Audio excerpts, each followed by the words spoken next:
Hey yo, what's up, guys? So, after yesterday's tragic passing, political assassination of Charlie Kirk, there are actually people on the left, whether it be members of the media, politicians, or just deranged leftists, that actually justify the shooting, as crazy as that may sound.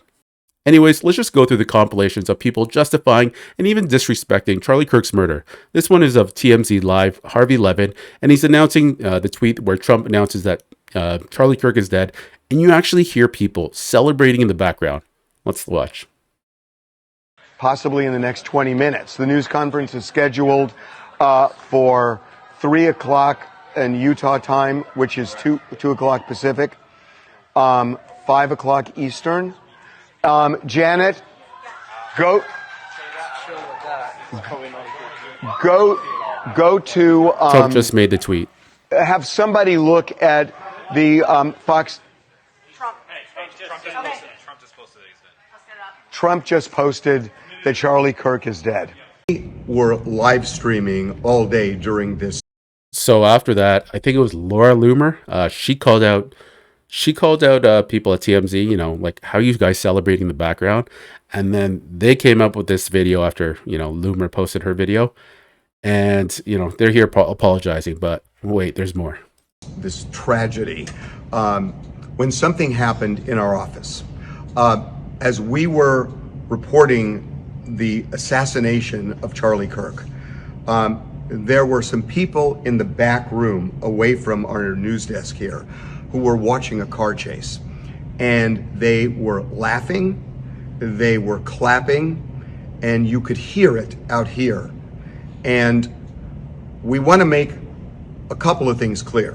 One is that I know these people, and they were not laughing, they were not reacting that way about Charlie Kirk's assassination. They were not. They would not work here if they did. And that being said, we acknowledge that it was horrible timing, and for that we are sorry. We apologize. We apologize that you had to hear that. And I get why, if you're watching the stream, you may have felt that that's what the laughter was about. We assure you it was not about that, but it was horrible timing. And by the way, I get it too, and he gets it because we listened as we were talking. you can go back and look on the stream. I actually walked off camera to go back and find out what the hell was going on, because it was inappropriate for the laughter at that time. But no one was laughing about the Charlie Kirk tragedy. Nevertheless, we apologize for the way it sounded.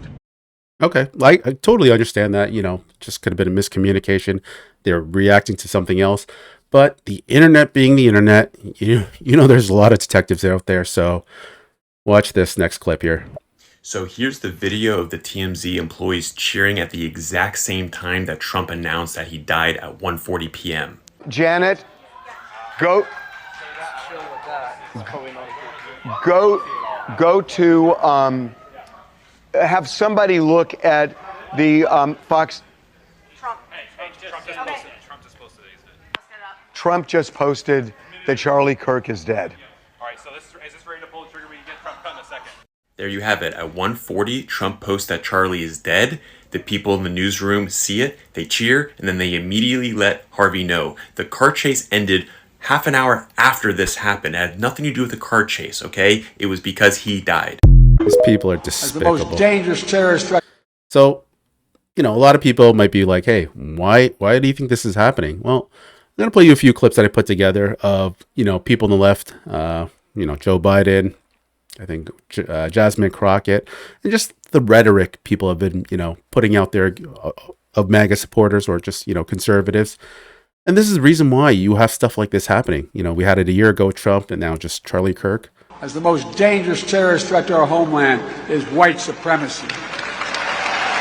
And if you really want to know who the criminals are in this country, you can Google it. You don't have to trust me. But the people that commit 80% of the most violent crimes in this country are white supremacists. Yet, Really? for whatever reason, they sit and they serve at the pleasure of the president. Donald Trump's got this big rally going at Madison. I don't even have to fact check that one from Jasmine Crockett. I already know the answer. She thinks 80% of the most violent crimes are committed by white supremacy. I don't even know what that means. Square Garden. There's a direct parallel to a big rally that happened in the mid-1930s at Madison Square Garden. So this is Tim Walz talking about last year's Trump rally at MSG, Madison Square Garden, where they're like trying to compare it to the Nazi rally from the 1930s. And don't think that he doesn't know for 1 second exactly what they're doing there.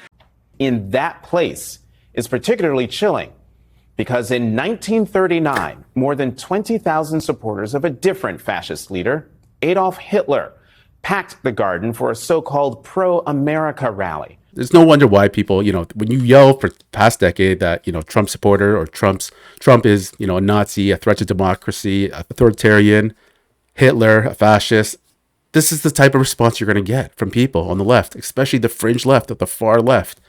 Like, these are the craziest, deranged people. I don't understand why. Like, watch this clip here of this guy. He's actually celebrating Charlie's death, and then watch what happens at the end. You support a shooter? Yep, sure do.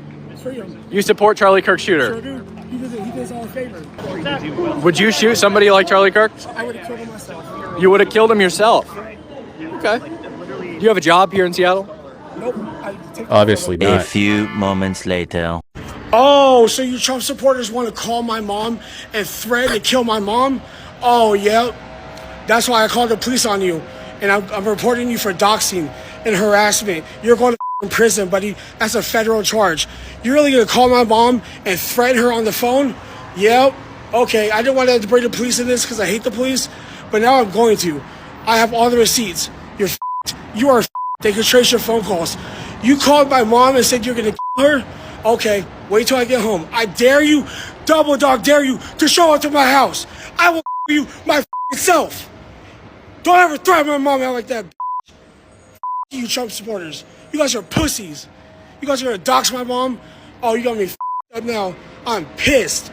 This political contributor, Matthew Dode, got fired. And unfortunately, some on the left in the media, they've made some controversial comments following Charlie Kirk's political assassination. Take a listen. After one of the Doge employees was allegedly attacked in Washington, D.C., that's what Donald Trump used as justification to send in federal troops into Washington, D.C. to get things under control. You can imagine the administration using this as a justification for something. We don't know if this was a supporter shooting their gun off in celebration, or so we have no idea about this. But following up on what was just said, he's been one of the most divisive, especially divisive younger figures in this, who is constantly sort of pushing this sort of hate speech. Yeah, so that comment got him in some pretty big trouble. MSNBC. They cut it off, but this guy, Matthew Dowd, he basically said that Charlie's rhetoric basically led to this violence against him. This is like 2 hours after, it was announced that Charlie died. Like, absolutely cold-blooded, this guy.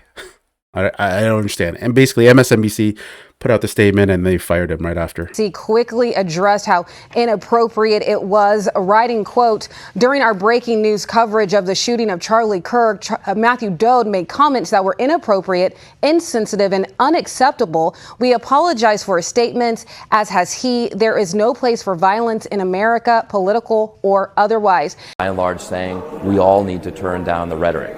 So let's be serious about where this violence is coming from.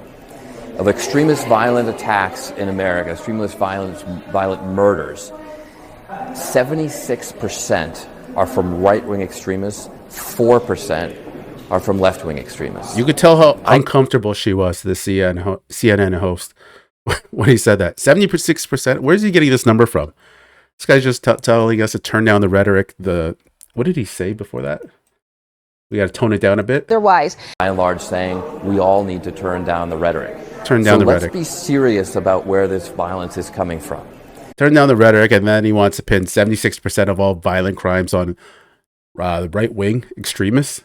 I don't even know where he's getting this number of from. Extremist violent attacks in America, extremist violent murders, 76% are from right-wing extremists, 4% she looks are from left-wing uncomfortable. extremists.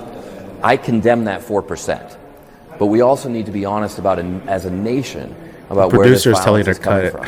And oh, by the way, it's probably an appropriate time to talk about guns too. You hear a lot of conservatives saying, "Hey, the only thing we need to do here is get more guns on the street." That's not going to solve this problem. That's going to make it worse. Please stand with me in reflection and prayer in his honor.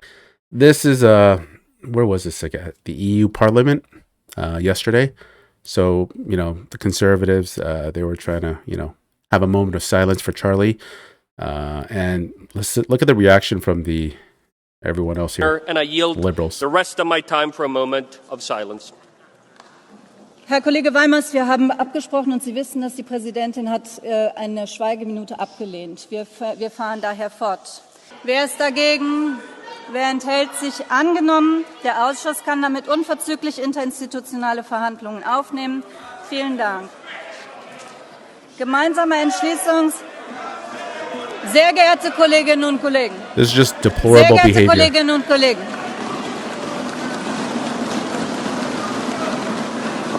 Sie können noch weitermachen. Absolutely disgusting what they're doing. The man just died. Even if you don't like him or agree with his opinion. Yeah, I do. And what do you think of what happened? Okay, so, and this one is Don Lemon here. He's a homo.